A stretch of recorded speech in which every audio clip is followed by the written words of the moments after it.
Muna. Hindi, bago mo inangkap, chamber check sa mga namin misala. Yan ho, ang ating mga kayamanan. Yan o.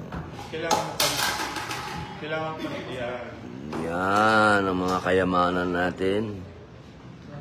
Yan ho, 45 na yan o. 1911 pa ho yan. Oh, thank you, Tol. Oh, yan.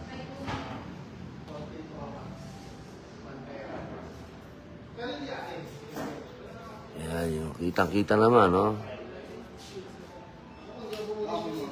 Oh, ito.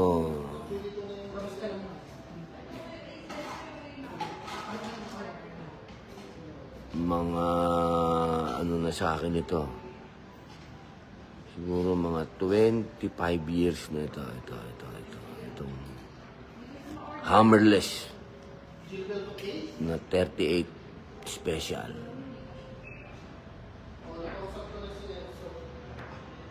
Ito naman, ito talagang siguro ito mga 30 years na itong 38 na ito. Sa ex-wife ko pa ito eh. Ito. Ex-wife ko pa itong baril na ito.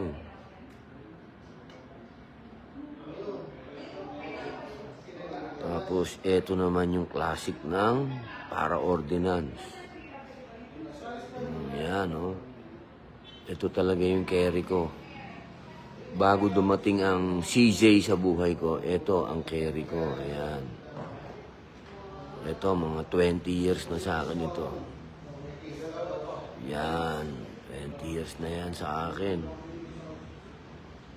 At ito naman, ang pinaka talagang matagal kong naging asawa ito. Ito. Itong G36 na to. Yan.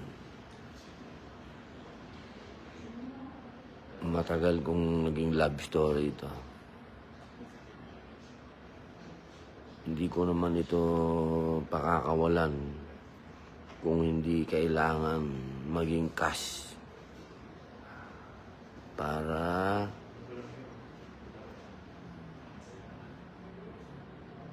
maitulong natin sa ating mga kababayan na hindi pa natin nababalikan sa Cebu. Merong mga pagawain pa doon. May mga nanghihingi pa ng tulong. Kaya natin ito ino-auction. Medyo natagalan lang ho ang araw na to sapagkat inintay pa nating lumabas yung permit to transport. Hindi naman tayo pwedeng magdala ng baril kung saan kung wala tayong permit to transport. Kaya po nung lumabas na yung permit to transport, maraming salamat sa PNP. Dinala na po natin dito sa gun store. Ito po ang aking talagang, yan po ang mga magazine ng aking G36C. Ayan po, 13 magazine yan. Kung gusto nyo, sama na yung lalagyan. Pag binili nyo, sama na yung lalagyan para pati yung lalagyan remembrance. Pero may bayad yan, ha? Remembrance with pay. Yan. Yan ho yung G36 natin. Poging-pogi yan. Yan. Ito mga classic na ho yan. Baril talaga. Ito ho yung panahon pa ho ng ano ito. Ng Hapon. World War II. Ayan ho. Ayan. Itong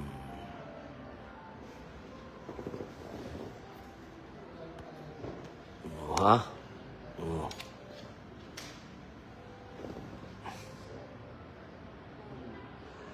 Kita nyo naman yung bakal niya, no?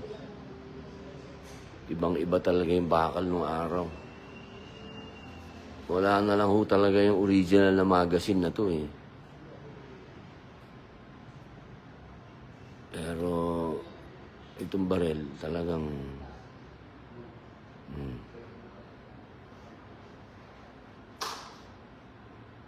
may extra siyang dalawang magazine na hindi niya panahon. Pero yung magazine nito, yun, panahon niya yan. Siya lang yung panahon niya. Yung dalawa doon, makabago na yun. Ha? Ganda nito, oh. Pagka binili niyo ho ito, hindi naman kayo mumultuhin ng lolo ko. Yan, oh. Ganda. Talagang baril nung araw, wala talagang kalug, yun. Ganda ng baril, oh. Oh, eto. Eto naman talaga yung carry ko noon, nung wala pang ZJ, ito na ang carry ko. 20 taon na ito sa akin. Itong para-ordinance. Ganda ng sight nito.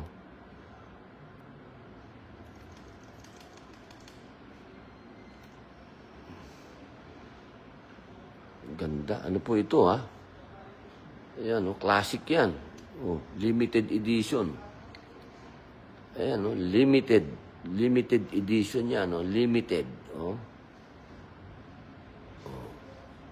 ha? Kaya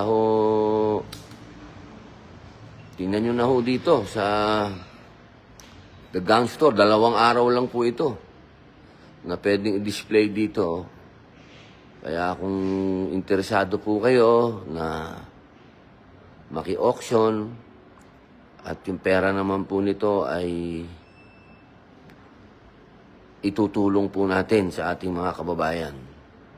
Hindi po natin ito itatago, yung pera, hindi ho.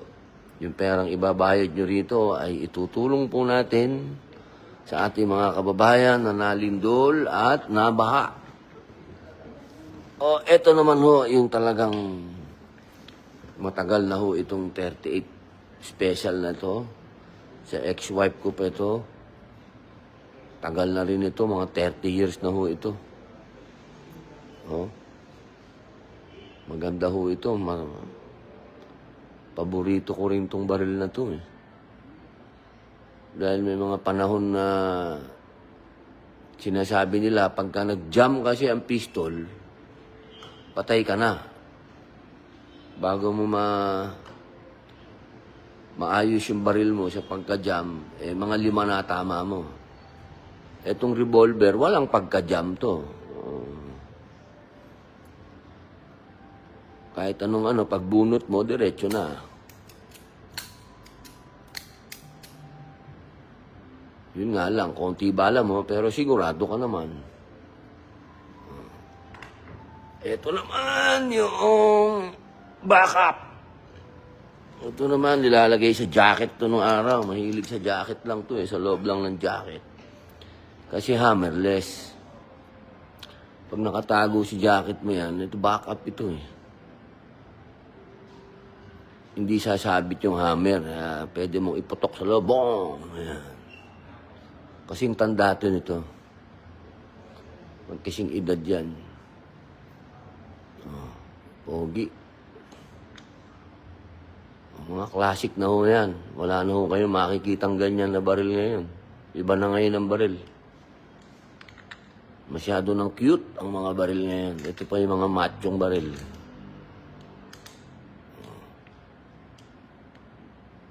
Classic.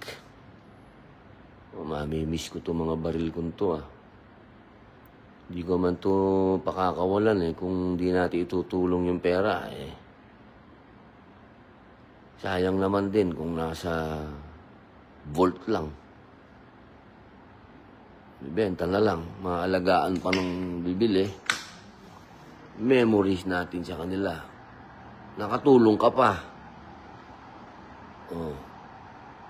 Mahirap pakawalan yan, ha? Pag-ibig ko yan. Kasama niyan, memories. Mga alaalang ginto.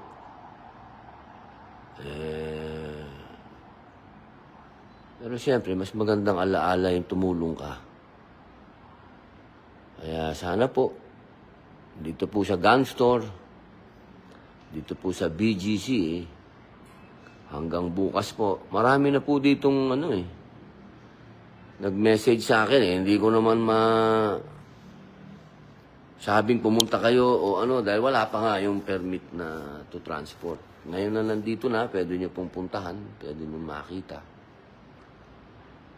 Para maging party kayo ng alaala ng mga baril na ito. Mabigat man sa kalooban pakawalan, medyo may kalungkutan. Baka nga yung lolo ko, bultuhin pa ako nun. Baka pati yung mga nakalaban niyang hapon. Pero wala. Maganda ho yan kung yung baril na yan, i-display nyo sa mga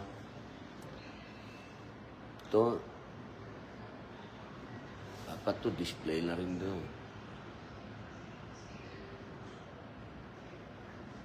Napakagandang baril.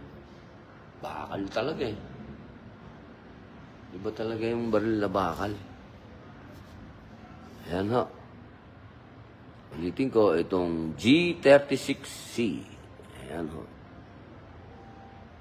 Ayan ho ang matagal kong naging asawa.